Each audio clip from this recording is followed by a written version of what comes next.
Hi, everybody. Welcome to the Digital Download, where we all sit and have a chat about what we've seen over the last week, what's made us laugh, what we found interesting. We're coming with you or to you via the Restream.io product over the powers of the internet. So, shall we get started? Thomas, do you want to introduce yourself? Oh, sure. So I'm Thomas Ross. I'm one of the founding partners of Social Selling HQ out of Fargo, North Dakota, and we are a very active and proud member of the DLA Ignite team. Brandon, do you want to go next? And welcome, Brandon, to your first digital download. Thanks for having me. Thank you. I get it's my inaugural time coming on here. Thanks for having me. I am Brandon Lee. I'm the founder of Funnel Amplified, a new cohort in this awesome group of DLA Ignite folks, and learning a lot from everyone, especially you five. Thanks for having me. You're welcome. I'm glad you could make it. Kevin, do you want to go next? Yes. Welcome back. Say it again, sorry? Welcome back. You were so good the first time that you've been invited back again. My agent said the same.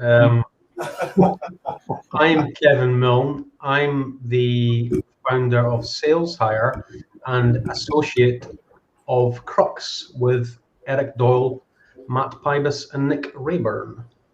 Cool. Welcome. Thank you. Lenwood. Hello, I'm Lenwood Ross. I'm the founder and CEO of Accelerate. We are a partner of DLA Ignite, and I'm happy to be a weekly participant in the digital download. Hey, good to have you. and finally, well, no, I'm only kidding. I've seemed to have spent all week on Zoom with people forgetting to unmute themselves. So I'm Adam Gray. I'm Tim's business partner at DLA Ignite and his fellow co-founder. And it's a lovely way for me to round out the week. I really enjoy this. Brilliant. Excellent. So I'm actually going to go first, and I'm going to trying to do some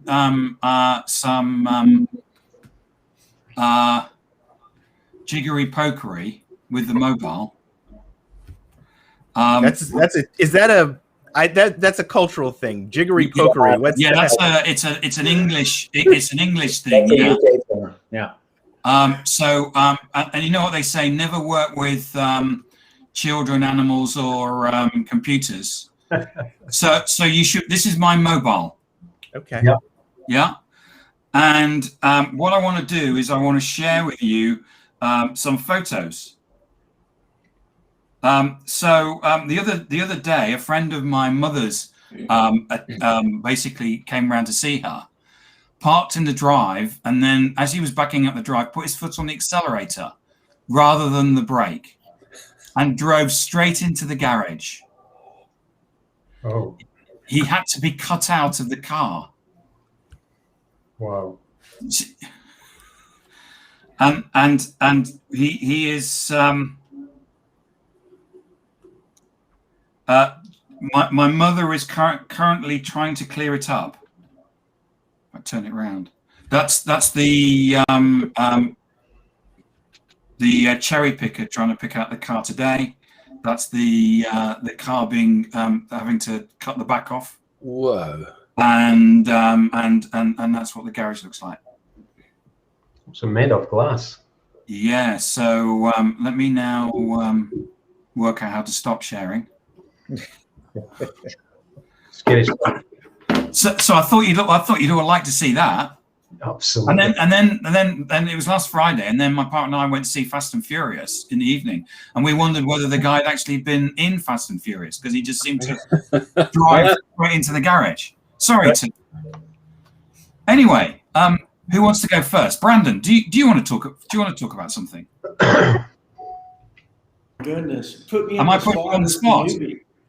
Yeah, that's okay though. I would. So here's something interesting or uninteresting, kind of scary, and I haven't dug deep into it, but I'm curious your thoughts. Gartner came out with some new data And the high level of it seemed to be that 2020 wasn't so bad from sales perspective because companies were really living off the 2019 pipeline. But 2020 pipeline was incredibly off because organizations didn't know what to do outside of face-to-face. And the net is, halfway through the year, that a lot of budgets are getting slashed. How much outsourced spend to marketing agencies is being reduced. And what that means is there's going to be more pressure, more effort on smaller groups of agency team, internal teams, and then I think also on the sales team. And one of the things that I thought I saw a crack in this opportunity is marketing teams generally want to control content so much and what salespeople share and don't share. And as we talked about before, or do they have the right hex color code and all that? This problem, this challenge may actually, that crack in it may open up the opportunity for more sales teams to create their own content and have the opportunity to be more human in their own social media. What do y'all think about that? Yeah, I think I touched on it last week, Brandon. From my shorter time in you gents in the field of social, I always said if I'm the sales guy at the coalface, or I'm the technical or operations guy listening to the customer or potential prospect or client, and I have that actual real-time challenge or data, and I feed that back into marketing, and we sit in a room and we flush out what is best to go to market in terms of the customer-centric message, that should be the key right there to unlock that teamwork and give that power back to the people for the people, to have that right message conveyed from their profiles with their networks and who they're trying to target. So 100%. Well, I would add to that the opportunity for salespeople to do that has been there for a while. So I don't know that anything's new in that regard. But what I would say is that the opportunity for salespeople to realize they need to take the initiative, if I can put it that way, and start doing things without waiting for a corporate to tell them to do so, whether that happens to be marketing or management.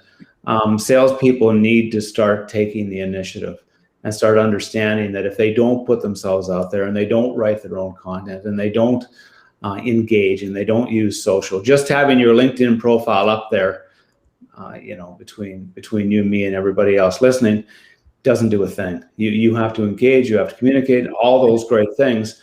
So that opportunity has been there for a while. Is that hitting them over the head? I hope so, because if they don't, they won't be around. Yeah, and I don't know if I agree that the opportunity's been there for a while. And in one hand, I totally agree with you, but I do know a lot of our customers where marketing won't allow them, or they have internal rules about what they can post in social media. And a lot of it is you can only post things that we pre-approve and bless. So I think what I'm seeing here is perhaps with these internal short-staffed teamed, short resources and enough pressure of we just don't have time to do everything, that maybe the floodgates would open and say, okay, sales, start to do what you need to do, and we'll keep an eye on it, and we'll let you know if you crossed a line or something like that. Yeah, this may be a statement of the obvious, but there needs to be a change in mindset, not only among the sellers, but also in the marketing department about what works. And so we're kind of in that transition period where this pressure to meet the number and to get conversations with new customers may be the thing that causes that shift, because they're obviously seeing that the traditional marketing isn't working. Because if the traditional marketing were working, they wouldn't need to cut the budget. we would have opportunities coming in, so the reveal has happened. Yeah.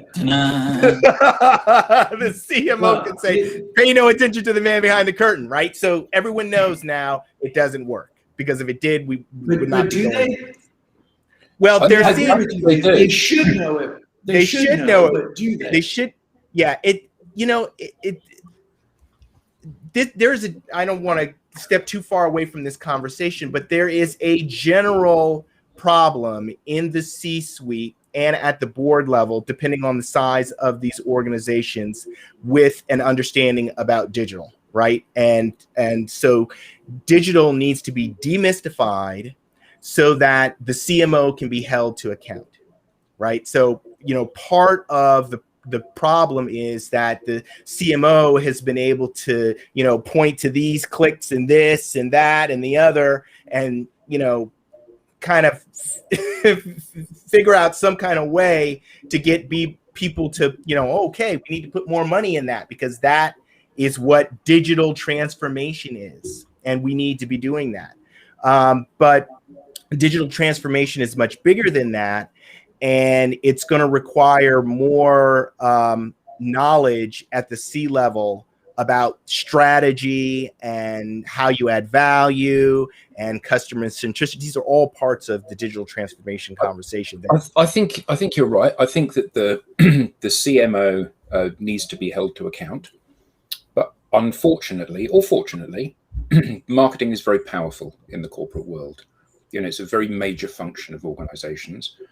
And the CMO doesn't want to get fired by doing something different or wrong, or indeed having somebody ask him the question or her the question.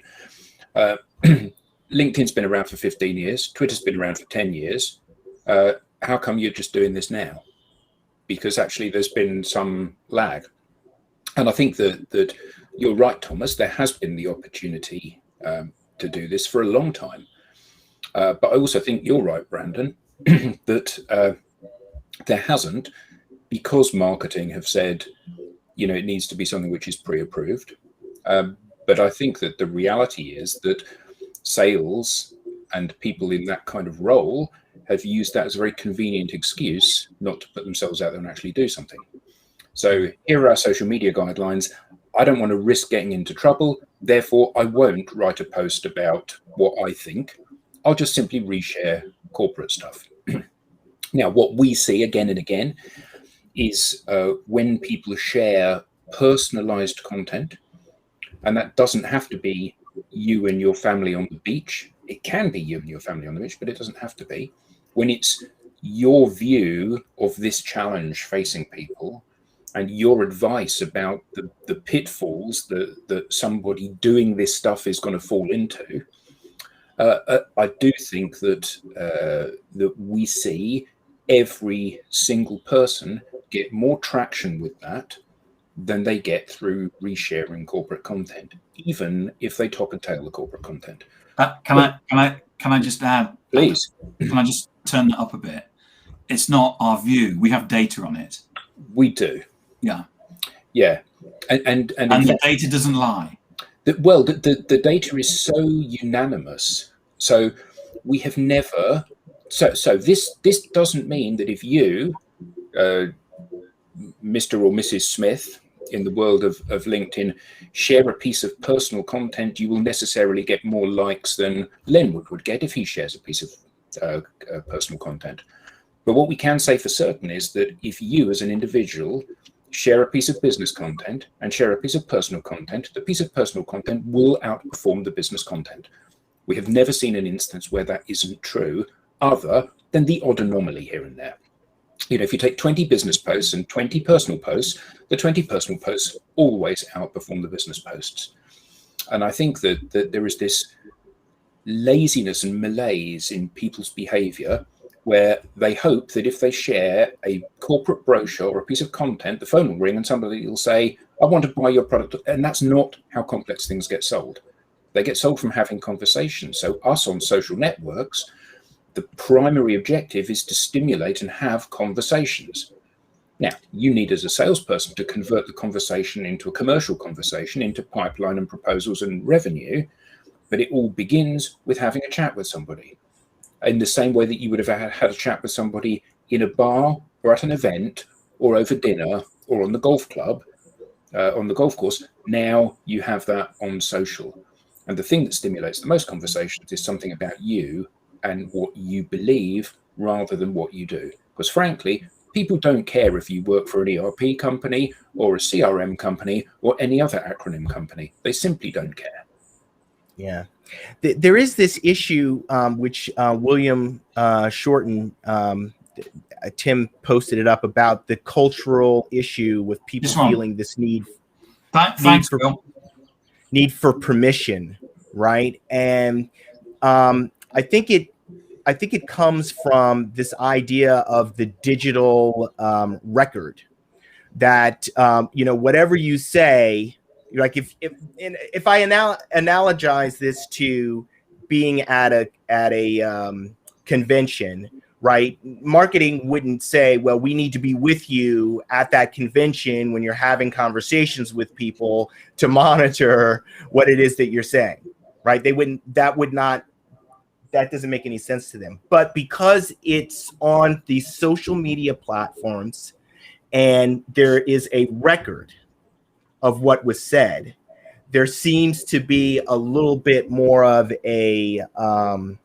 a little bit more caution, right, about allowing people to say whatever, primarily because they don't trust, right, that people will, because we know that when people are in social circumstances, sometimes they say things that they probably shouldn't say. But the thing that Tim just put on the screen from James, that should be every company's entire social media policy. Get on there, have conversations with people, just don't be stupid about it. And actually, if you did that, that would empower people. But I do think that that empowerment that Will spoke about, and saying, that there's a very real risk of people not feeling that they're confident, that they need permission. I think that further to your point, Edward, about the C-suite having to be on board with this, and very senior people within the organization, you don't need permission to go and take a prospect out for a cup of coffee. You don't need permission to pick up the phone and have a conversation with a prospect. You don't need permission to hold a door open for a prospect when they come into your office. You shouldn't need permission for this either. Because we have a client before we started working for them that had that couldn't post on social media, but had a company car, so therefore they had permission to drive around in a car, and they had £1 million spend. So $1.3 million spend on the company that they were able to just sign off, but they weren't allowed to post on social media. Yeah, it's madness. It's like people in the dark ages almost, isn't it? Yeah. And I think that we're at a point shortly where organizations will realize that if they're not doing this and they're not being sophisticated at this, they're dead in the water. Further to your point, whose point was it where they said about pipeline being empty now? They've been to, your point, Leonard. We're all saying that. We've seen that with every company that we talk to. Previous year or the year before last, really good. Well, I say really good, feeding themselves. So generating opportunities, filling up a pipeline, some of them converting into business. Last year, what they did was they just bled that pipeline dry. They have nothing now. They have no opportunities. They have nothing in pipeline. Everything is kind of starting from ground zero again. And they need to recognize that this is not only the most efficient way to stimulate those conversations and start to fill up the pipeline, it's the only way now. Yeah, I would just add, and not to beat a dead horse, but since when did salespeople need permission? The good salespeople, they go out and they get it done. They take the initiative and they make things happen. And you know what? They're generally the ones that get the rules changed in light thereof. So I don't buy into that to any degree. And I've trained many teams across large corporations. And the top people always rise to the top, and they do so by taking the initiative. They don't wait for the marketing department to tell them that they can do this or they can do that. They get it done. Now, that said, the amount of actual salespeople that are consistently posting corporate, that is to say, they're on LinkedIn and posting corporate, is pretty low. they're not posting anything. They simply create a profile and they sit there and wait for something. I'm not exactly sure what. And that's what they're doing. So I think this is all just we're chasing our tails. They're not taking the initiative. Companies are not supporting them in that regard. I agree with that. But at the end of the day, your career is in your hands, not theirs. And if you decide that you want to wait until your career is over, good for you. I hope you've got some backup. But if you actually want to make some progress and be successful, then you need to be the one to take the initiative and get it done. Yeah. I hear that, take the initiative, but to be fair, even if they took the initiative, they probably wouldn't do what you actually need to do to be successful at it, right? Because they would more likely mimic some of the bad behavior that we see on social media all the time, which is, that's the guy I want to talk to. I'm going to connect to them and try to pitch them, right? And so we know that doesn't work. The first 10 times, and then you learn, Lenwood. You fall off the bike, you get back up on the bike, you fall off about 10 more times, and you finally realize, holy crap, I got to push it a little bit before I get going. So you learn, and that's what you do, or you reach out to people who can teach you. I was sort of making the case for getting some training, and I was trying to make the case that rather than fumbling around trying to figure it out, talk to people who know how to get it done, who have gotten it done, can give you a defined process for what you should do, train you in how to do it so you can get going right away. Don't waste time trying to fumble around and figure it out. That was mine. How much of this do you think is that this is still in the infancy? And a couple trains of thought here. Number one, Thomas, I do agree with you that they fall down 10 times, they should learn. But the ironic thing is they don't. I was on a call the other day with a $12 billion company, and a sales leader said, we just had a big initiative about making sure that we were hitting our cold calling numbers.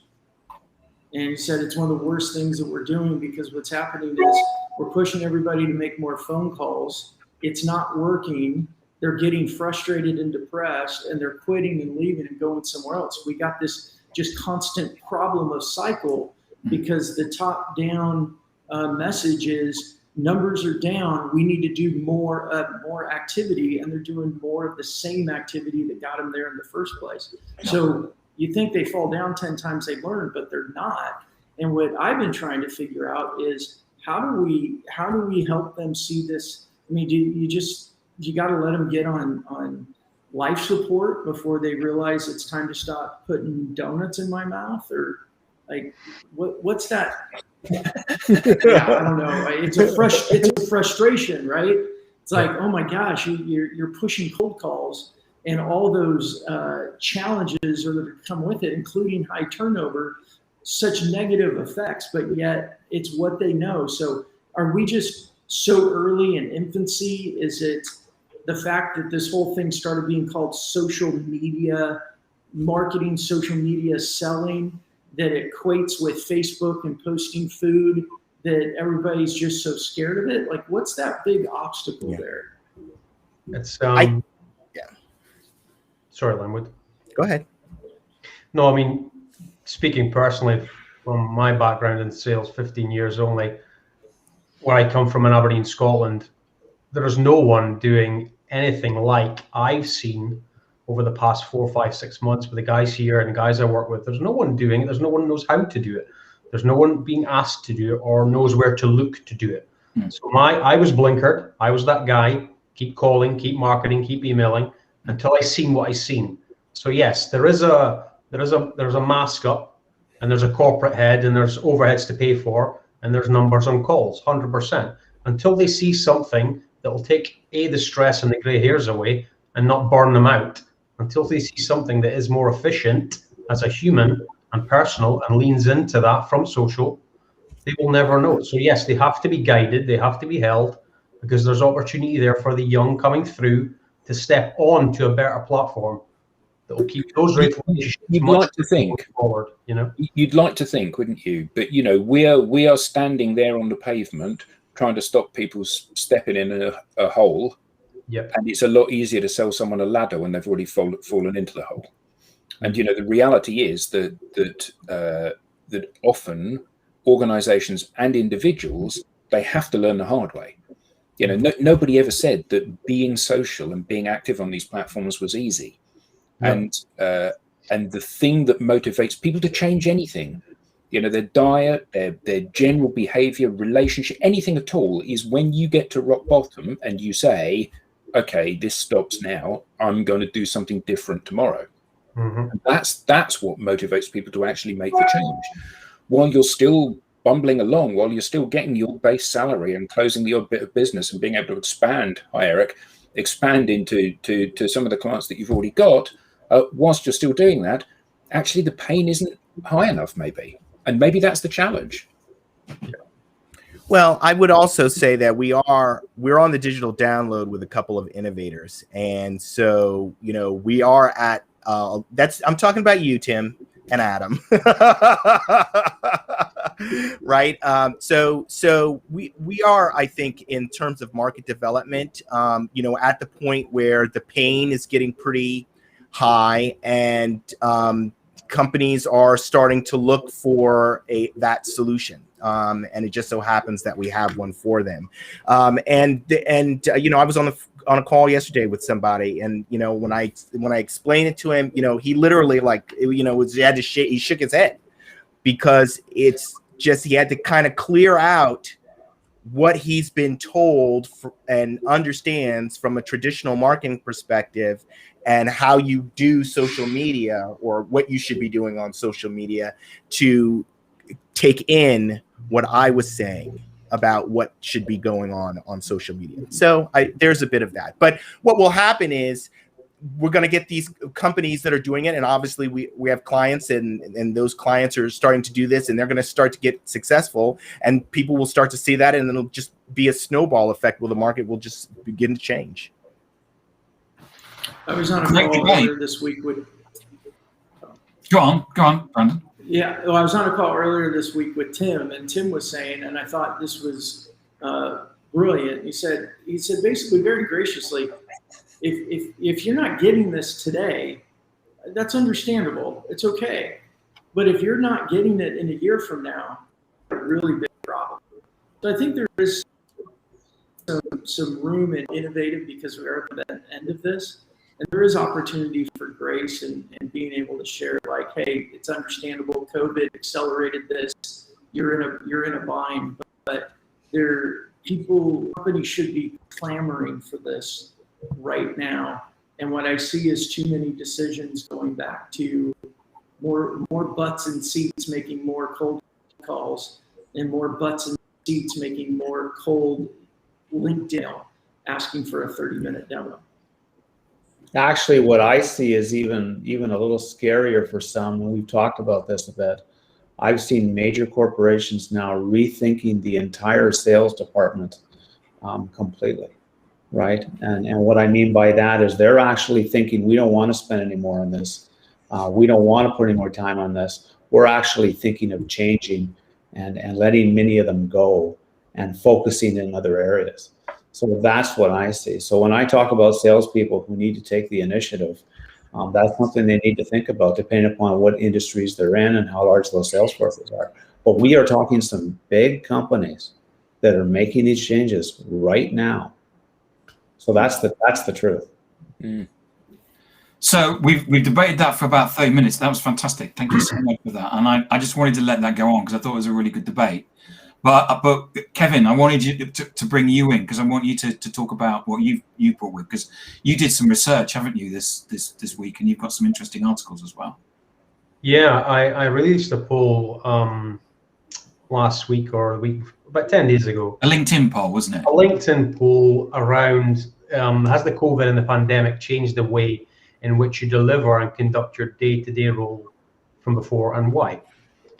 So I pushed that out to the network. A decent response, 160 votes and some comments and it's likes. a sample, yeah? 100%. yeah, some interesting results. And I shared those results because when I do a poll, and I'd like to think others do a poll, we're here to collect data and give it back to the network, allow them to see what's going on, to maybe highlight that to their team and internals. So yeah, there was a varying, I want to talk about the numbers first, just quickly. 10,668 views, 160 votes, 15 interactions, 31 comments. Only there was 103 second-degree connections there, which just shows you, against a long form, short form, a blog, an article, SlideShare video. Say that again. 103 out of 160 votes were second degree. Right. So you were able to use the poll to get out of your network into your network's network. Correct. Which, and again, I'll go back to the data a little bit, but across that, hardly anyone that voted on that poll would normally engage my content. So again, it's people, are people pressing for a reason? Does it make sense to them? Or is it just the content resonates with what they want to click on? But yeah, huge demographics across the USA, China, Europe, Canada. And yeah, a great poll with some good takeaways as well. Some are up, some are down, some see change for the better, some are isolated, some want to go back to normal, but quite a varied mix, to be honest. But that was the poll anyway, and those were the results from that poll. I just presented that this week, the results. So, you've created that, and it's all on your LinkedIn profile, isn't it? It's on the profile there, yes. It's done this week. I done it 3 days ago. You'll see it on my activity if you want to have a look at those results. Do you want to answer James's question, Kevin? Interesting. This is LinkedIn functionality. What does that mean? Sorry. So you ran the poll on LinkedIn, didn't you? Sorry, I ran a poll on LinkedIn. Yes. Sorry, James. Yes.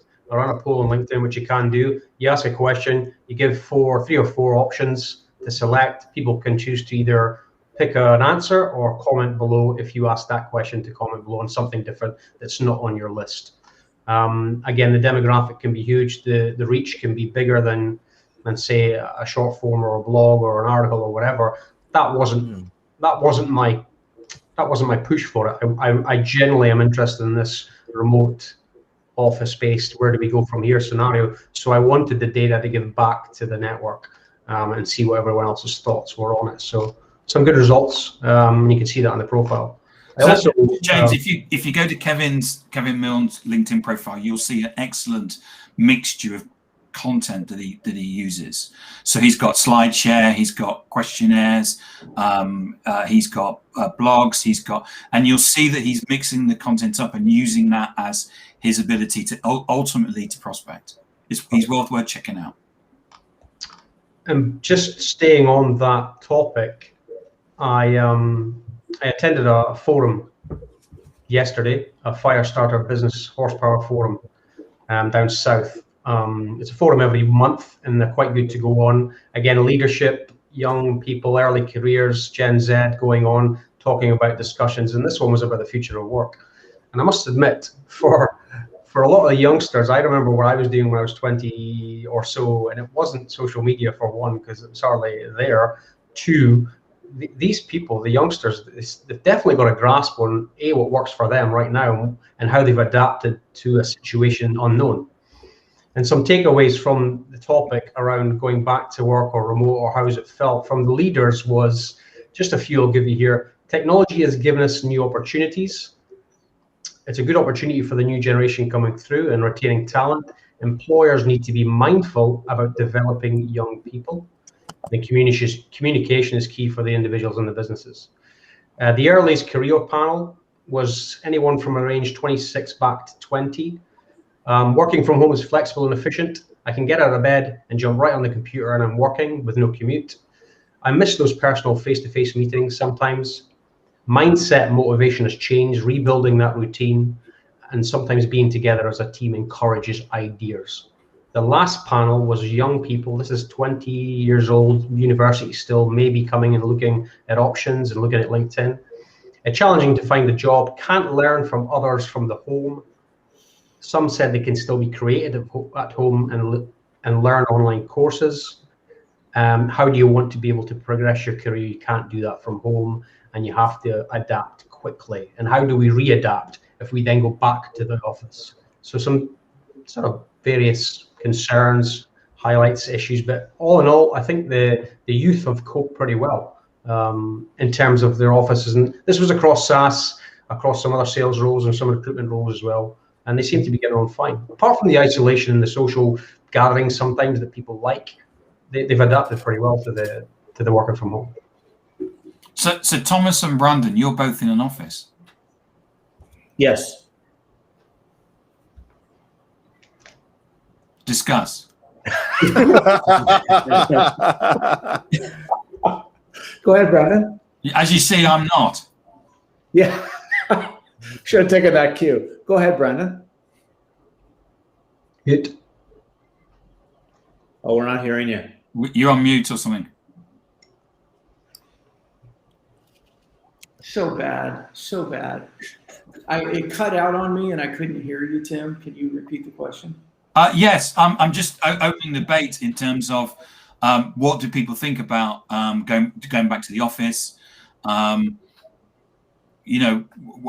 do people, what are your views? I presented it at a conference yesterday that was in Portugal, and I did it from my seat here in London. And it saved me an awful lot of time because I didn't need to fly to Portugal, stay overnight, stand up in front of people, and then fly back again. So I probably saved, I saved 47 hours by not flying to Portugal.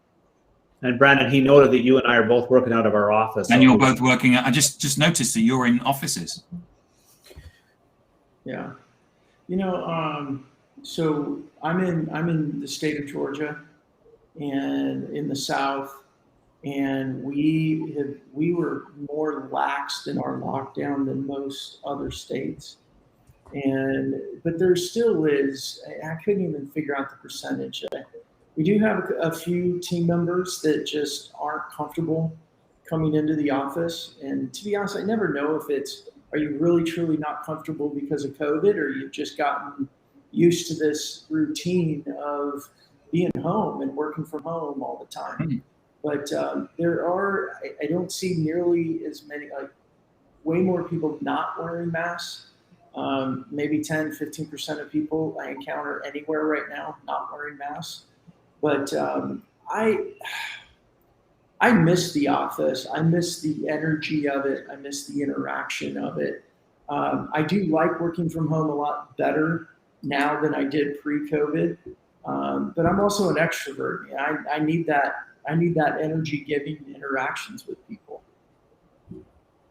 So for me, I would just say I've always had an office, always had my own offices. So it's something I'm used to. I don't like working from home. So for me, that's just my perspective. I need to be in an office. I need to have that look and feel, and that's just me. But I think the point of it is everybody is different, has their own perspective, and I think work needs to evolve and adapt and allow for those perspectives for everybody to get the best out of it.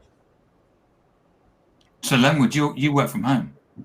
Yes, I work from home, but I will say that I'm starting to get the requests from people, and I've worked from home for a while. They're getting the requests from people to have in-person meetings. So next week, I'm having an in-person meeting with a partner and prospect, and then the week after that, I'm meeting with someone who's flying in from California to their New York office, and we're meeting there. So that's starting to also going into an event next week into I'm just outside New York City for those who don't know where I am. So very convenient to get into the city. But we were doing flex space before. So we're sort of ready for that. And how do you feel about that? About going from being insular in your own bubble at home to into the city, into offices full of other people that you don't know? Well, I'll tell you, I'm looking forward to being social in person because I'm going to an actual in-person networking event. So I'm looking forward to that environment. I'm not so crazy about the one-to-one in person, because it's, you know, it's a lot of time in to, you know, a lot of commuting time in, and then coming back for like the one thing. So I am, so we're scheduling actually our meeting around the fact that I'm going to be in for this event. You know, and the other thing, it's with a client, potential client that's large enough that I'm more than happy to get up myself and go in to meet them because they asked, right, to meet in person. So. Yeah, I had a couple of face-to-face this week, one last week as well. It was very good, I must admit, outside. But yeah, I think the answer from what I take away from the forum was, and what I take away from a lot of people I talk to, is we need options, and we need to allow those options to take place, and however they look for each individual, as Thomas points out. If you like the office and you want to be there, then that's your choice. If you have something else that to take care of, and it makes sense to work 3 days from home, but your deliverables are there for the week and set out and mapped out, that should work too. Yeah. The interesting thing is there is a demographic difference now that I think about it. The guys that want to meet in person are baby boom or Gen X. Okay. The in-person event is targeting a younger demographic, millennial and Gen Z, for the social event. Okay. Yeah, I see some personality differences more so than just the age difference. We've got people on our team that are just, they want to be together. And it's not, I mean, even pre-pandemic, we were in the office twice a week, work from home 3 days a week. And so for us to move into 5 days a week wasn't that big of a deal. But the big difference was I saw his personality across all ages. It's the extroverts wanting to. It's you extroverts, Brandon, wanting to get together, isn't it? Just jonesing for the interaction. Yeah. Ring the bell live. Just get together, talk rubbish, and be extroverty. But I think it's leadership that, right? Leadership has to get comfortable with flexibility and allowing people to do what works best for them, and creating an environment where that's acceptable. I think we still have a ways to go with that, but hopefully, you know, we'll get there. I think and I think we're going to get there. I'm sorry. Go ahead, Kevin. Carry on, Brandon. Go for it. I think we'll get there quick. It's we saw this with the relaxation of dress codes, right? Yeah. It's and it is about company culture, and I think we finally start moving into out of the 80s. Right, into where we care about what people, how they feel, because employee churn became such a big issue that companies had to adapt and help employees want to stay where they are. So I think I'm hoping that most companies have learned that from the last 30 to 40 years, and this is something that, as long as there's some tools for efficiencies and things like that, there's got to be accountability, even if it's just producing your end work product on time. I don't want to micromanage your hours, but as long as that's in place, I think companies they've got to move here, or else they're going to lose their employees. Thomas told a story, it was a couple of weeks ago, didn't you, Thomas, about a company that had told everybody they had to all be back in the office, and the next day 50% of the employees resigned. Yeah. And they retracted that announcement really quickly, but the damage was done, and they did lose most of them. Right. Wow. Yeah. So I've learned that since. Mike said something great last week, and talking about and we were talking about this yesterday, but Kevin, what happened with the financials competing with each other? Who's going to be more flexible? Who's going to be more adaptable, and stealing people accordingly? So. I'm not so sure that message was in place before COVID. I don't know that I agree with that. I think that COVID has pushed the button on this period. And I think that people now realizing, as it was said earlier, and I'm not sure who, not wanting to drive into work for an hour and a half every day and then back again, or whatever the case may be, whether it's New York or Toronto, or LA or Atlanta, it doesn't really matter. People don't want that community. I think it's a lifestyle thing. You know, people want to be able to set their life first and their work and everything else around that, not the other way around. And I think that's what we're seeing.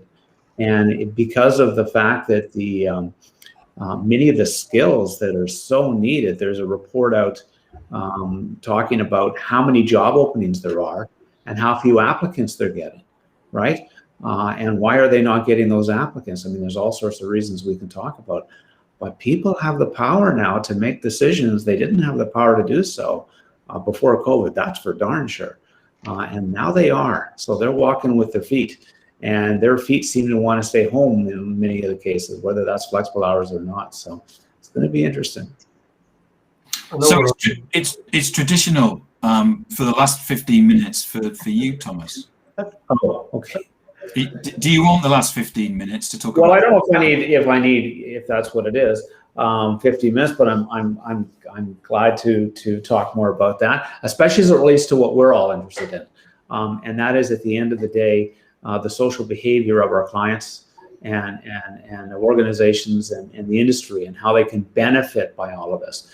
Yeah, there's lots of change, there's lots of disruption, there's lots of things we need to adapt to. We're all talking about all of that and more, and we have some different perspectives on it, and that's cool too, because no one here is 100% right. I know I'm never even close, but I will say that companies are learning, and they better learn quick, because these changes are coming fast.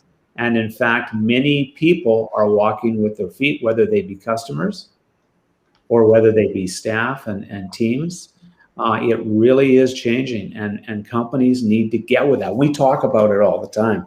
You know, you get a CEO that comes up front and actually takes on that social impact and gets on LinkedIn and gets on Twitter and gets on Facebook and starts to really tell his personal story or her personal story, and really permeate. And that gives everybody in the company, from marketing to customer service to inside sales to purchasing to HR, the permission to go out and do that. And that's where it needs to start. It's not going to start with marketing. It's not going to start with sales. It needs to start at the leadership levels. And I think that's what's missing in many cases still. We're seeing some of it, but we're not even close to seeing enough of it. So when we look at these changes and we look at those impacts, as that example of the client who announced that everybody was going to have to be back on this date in this way, and found that 50% quit, that is a disconnect that I see with companies large and small. So that's not a size thing. That's a leadership thing, right? That's leaders not yet realizing all the great things that we're all talking about how to use social or digital or whatever word you want to use, and where you want to do that, and getting out in front of it and being the voice of the company and creating and emanating that culture and creating the comfort zone so that people can be adaptable and flexible and get out and talk about the great company that they work for and the great people they work with. I don't know if that took 15 minutes, Tim. It might be a bit shy. Yeah, it's about 4, yeah. But you make a great point, Thomas. So I'm a corporate attorney as well, and when we went through the cultural change of corporate governance in organizations, what we saw is that you had what we called the tone of the top. You had to get the top of the organization to model good corporate behavior in order to get the rest of the organization to do the same thing, right? And I think you're absolutely right. With social, we're going to need to get the top of the organization to model good social behavior, and then you'll see the rest of the organization do it as well. Couldn't agree more. Will you? So I'm putting that out there as a question. One of our extended team was talking to somebody who said, I find it really annoying that I go on to LinkedIn and I always see you staring back at me. And he just sort of left it hanging there for a moment and then said, "Isn't that the point?" And this person went, "Of course. Now I get it." It was somebody who was actually a competitor, but they were a friend. They worked for a competitor, and the competitor said, "I'm really annoyed because when I go onto LinkedIn, all I see is you and your company's content."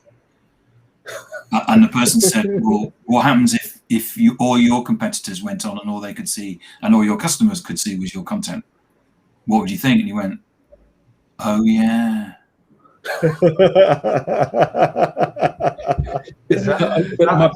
My point for mentioning that is that until people are able to view it in a very pragmatic way and think about, what am I trying to achieve?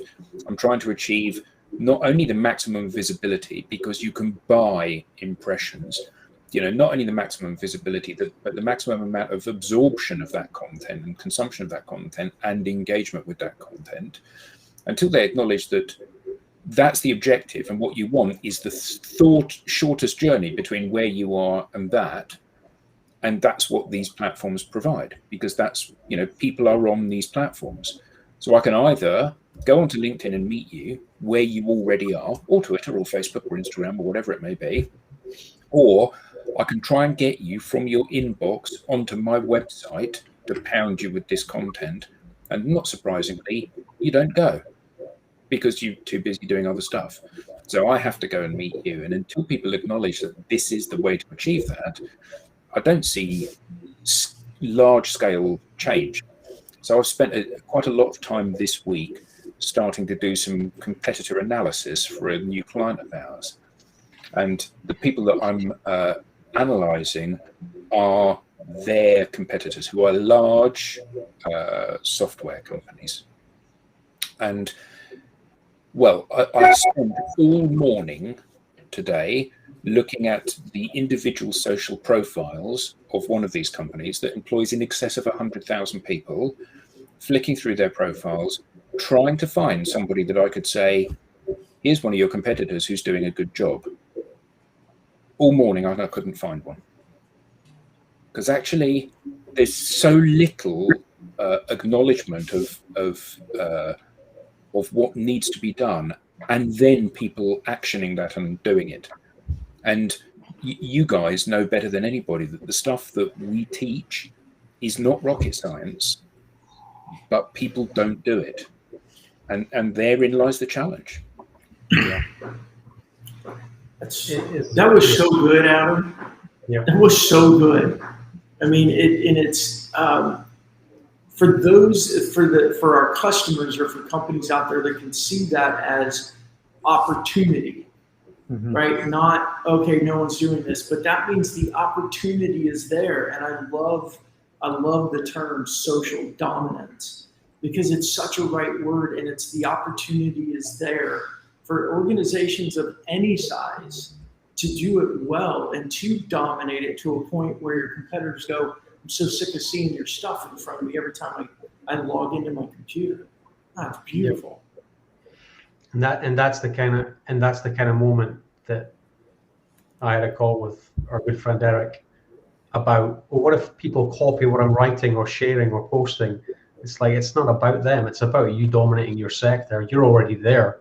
You're already producing the goods and the insight and building your network at scale. They won't get near you. They don't know how to, because you took that journey and you've jumped on.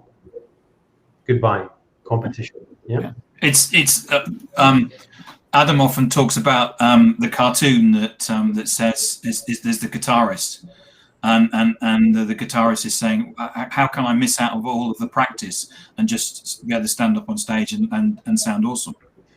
And of course you can't do that. You have to go through the process of the practice, like a lot of things in life. And we have a drones company as a client, and we had their competition spamming us because they're thrashing around in the sea, drowning, because they don't know what to do. So they think they go onto social and start spamming people. That's what social selling is, and it's not. And they're just so far behind; they'll never catch up. It's sad, but that's business. One of the things that we show clients and customers how to do is not only about LinkedIn, and we've talked about this many times, but using Facebook Messenger and using Slack and using Teams and using all these different tools. And there isn't one that's any better than the other, within reason. It's got to line up with your corporate objectives. It's got to line up where your customers are. That's number one, of course. But all of that once you start to make that journey and you learn the hard way mostly. I mean, Lenwood, to your point early on, and you were right, I was absolutely wrong. Training is what this is all about, and the more people get trained properly, the more likely it is they're going to succeed. There's no question about that. So, on that, I give you that point. But that said, that's what companies need to start doing. They need to start realizing that to be digital, to be online, and to be connecting with customers, they need to do so in real time. And I think that's something that's missing in all of this. Social is real time. That's what social is. I can text somebody, I can hit them on Facebook Messenger in real time, or I guess I could send them an email and wait and see what happens. But I don't want to. I want to talk to you. So I'm going to go and I'm going to get you into a Zoom call or a Teams call or whatever it happens to be. But that's where we need to be communicating with people in real time. It doesn't matter who you are, whether you're the CEO, the owner, the procurement officer, the HR officer. That's where you need to be. The digital world is there for you to partake in and play a part in, and there's all sorts of great tools. There's lots of tools. The tools aren't the problem. The problem is you, right? The problem is you, right? Yeah, and that's always effective. You are the problem. I can say that here, right? But that is the truth, and I have said that. It doesn't always go well, but I have said that. Kevin. And I just thinking there about a conversation I heard on Twitter as well the other day. That whole methodology, Thomas, right there, that falls right into social is 24/7. So instead of pushing something on someone, you can be wherever you want to be 24/7, giving the insight, and when they're ready. And that could be anytime. You'll never know, but you'll definitely know when they approach you, because you turn up all the time, and the people they will go to is based on what they see daily. Yeah. So that's huge right there. Yeah. It's funny. That's the title of or the pick in my content this morning. Oh wow. 7, right? Oh. So I don't know if you knew that or not, but I did not. Sorry. But I'm going to check it out right now. Yeah, there's a restriction when you're cold calling, is that you can only call between 8 and 6 or whatever what the office hours are. I've got a client that does their prospecting after they've bathed their children and put the kids to bed, and then between putting the kids to bed and them going to bed, they do their prospecting. Because they know that the people can consume the content 24 hours a day, so they might as well prospect in their time. No restriction to it.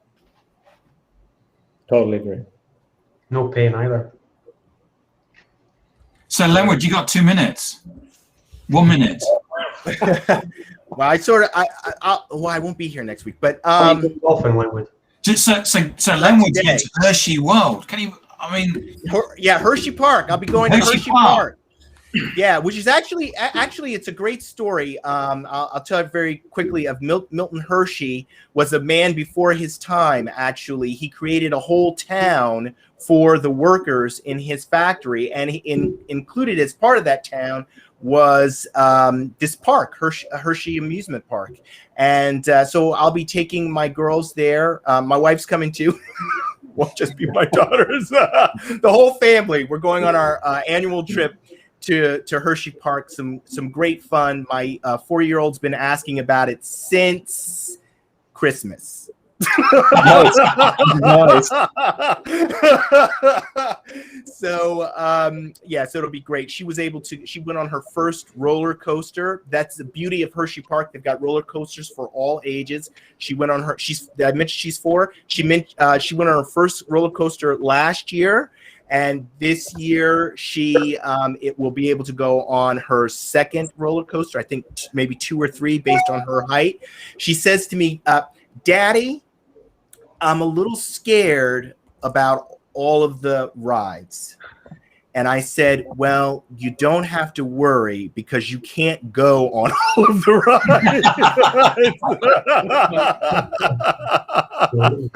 rides. So anyway, yeah, we're looking forward to it. It's great family fun. I can't wait. Brilliant. Fantastic. Gosh, after that, we might have a sponsor for next week.